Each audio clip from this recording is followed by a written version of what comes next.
राजस्थान, वीरों की भूमि, महलों की शान और सुनहरी रेत का समंदर। लेकिन इस राजसी ठाट बाट के बीच अरावली की पहाड़ियों में छिपी है एक ऐसी जगह जिसका नाम जुबां पर आते ही आज भी लोगों का गला सूख जाता है।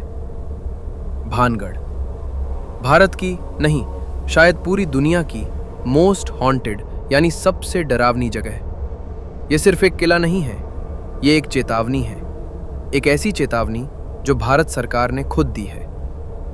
किले के मुख्य द्वार पर भारतीय पुरातत्व सर्वेक्षण का एक बोर्ड लगा है। उस पर साफ शब्दों में लिखा है, सूर्योदय से पहले और सूर्यास्त के बाद इस किले में प्रवेश करना सख्त मना है। सोचिए, आखिर पत्थरों की इस दीवार के पीछे ऐसा क्या है कि खुद सरकार को लोगों को वहां जाने से रोकना पड़ा। लेकिन भानगढ़ हमेशा से ऐसा नहीं था। 17वीं शताब्दी में जब राजा माधो सिंह ने इसे बनवाया था, तब यह खुशहाली का प्रतीक था। इतिहास के पन्ने पलटें तो पता चलता है कि यहाँ की गलियाँ कभी जिंदगी से गुलजार थीं। यहाँ का जौहरी बाजार, जहाँ कभी कीमती पत्थरों और गहनों की चमक हुआ करती थी, नर्तकियों के घुंघरुओं की आवाज़ से ये महल गूंजता था। वो भव्य मंदिर, वो आलीशान हवेली, सब कुछ इतना सुंदर था कि इसे धरती का स्वर्ग कहा जा सकता था।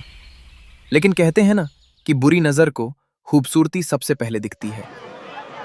हंसते खेलते इस शहर की किस्मत में सन्नाटा लिखा था, और ये सन्नाटा आया एक श्राप के रूप में। द कर्स ऑफ गुरु बालूनाथ। भानगढ़ के वीरान होने की दो कहानियां हैं। पहली कहानी जुड़ी है एक तपस्वी से जिनका नाम था गुरु बालूनाथ। किला बनने से पहले यहाँ उनका आश्रम हुआ करता था। उन्होंने राजा को अनुमति तो दी, लेकिन एक शर्त पर। उन्होंने कहा था, राजन, तुम महल कितना भी ऊंचा बनाओ, लेकिन याद रखना, जिस दिन तुम्हारे महल की परछाई मेरे आश्रम पर पड़ी, वही दिन इस पूरे नगर का आखिरी दिन होगा। लेकिन समय के साथ राजा के वंशज इस चेतावनी को भूल गए। उन्होंने महल को और ऊंचा और भव्य बनाने की होड़ में गुस्ताखी कर दी, और फिर वही हुआ जिसका डर था। महल की मनहूस परछाई साधु के आश्रम पर पड़ी, और कहते हैं उसी पल भानगढ़ का विनाश शुरू हो गया। लेकिन असली खौफ की कहानी तो अभी बाकी है। प्रिंसेस रत्नावती एंड द तांत्रिक। भानगढ़ की बर्बादी के पीछे एक और नाम लिया जाता है, राजकुमारी रत्नावती का। कहा जाता है कि रत्नावती इतनी सुंदर थीं कि उनकी सुंदरता की चर्चा हर राज्य में थी। लेकिन उनकी इसी खूबसूरती पर एक बुरी नजर गड़ गई थी तांत्रिक सिंधिया की। सिंधिया काले जादू का माहिर था। वो राजकुमारी को किसी भी कीमत पर पाना चाहता था। एक दिन उसने बाजार से राजकुमारी के लिए जाने वाले इत्र की शीशी पर काला जादू कर दिया। वो वशीकरण था जिससे राजकुमारी खींची हुई उसके पास चली आती। लेकिन रत्नावती ने उस छल को पहचान लिया और उस इत्र की शीशी को पास पड़े एक विशाल पत्थर पर दे मारा। जादू का असर उल्टा हो गया। वो पत्थर लुढ़कता हुआ तांत्रिक सिंधिया की तरफ बढ़ा और उसे कुचल दिया। मरते मरते अपनी आखिरी सांसों में उस तांत्रिक ने भानगढ़ को श्राप दिया, आज रात के बाद यहां कोई सुबह नहीं देखेगा। सब मारे जाएंगे और उनकी रूहें हमेशा यहीं भटकेंगी। और सचमुच अगली ही रात एक भयानक युद्ध हुआ और भानगढ़ हमेशा के लिए शमशान बन गया।